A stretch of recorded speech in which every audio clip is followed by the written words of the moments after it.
منذ تنصيبها أبدت الملازم الأول وباقي زميلاتها من الضباط احترافية كبيرة في تسيير الربع العملياتي.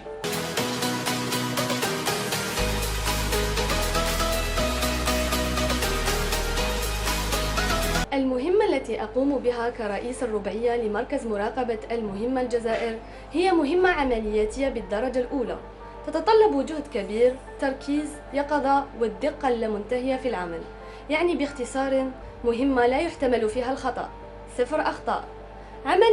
عمل إنساني قبل أن يكون عسكري أو مدني، يختص في إرسال رسائل الإنذار والتنسيق بين الهيئات المعنية الوطنية والدولية، بالإضافة إلى الحفاظ على الجاهزية العملياتية للوسائل.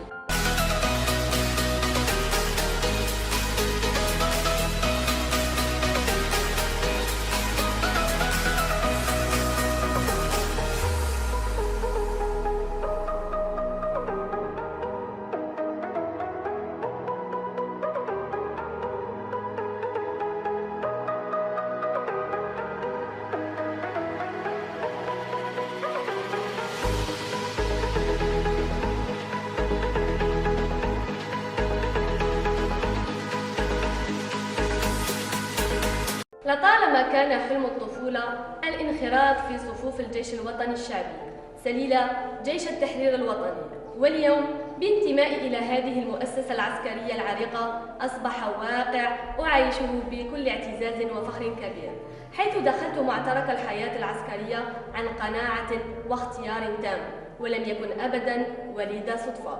ويعود الفضل أيضا للإعلام العسكري الذي ينقل لنا صورة مشرفة عن المؤسسة العسكرية، كما وضح لنا مكانة المرأة في صفوف الجيش الوطني الشعبي.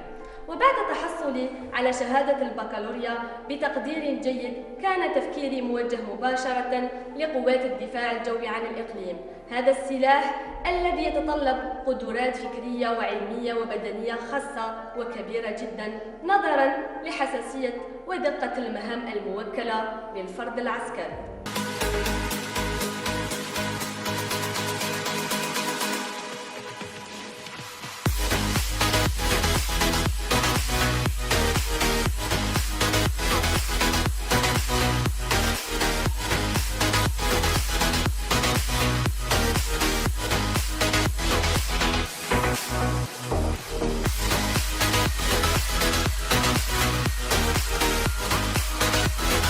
الاستمرار على خطى شهداء الوطن من العنصر النسوي كللا فاطمة سومر وحسيبة بن بعلي، بنقل صورة مشرفة كمرأة جزائرية أولا وكفرد عسكري ثانيا.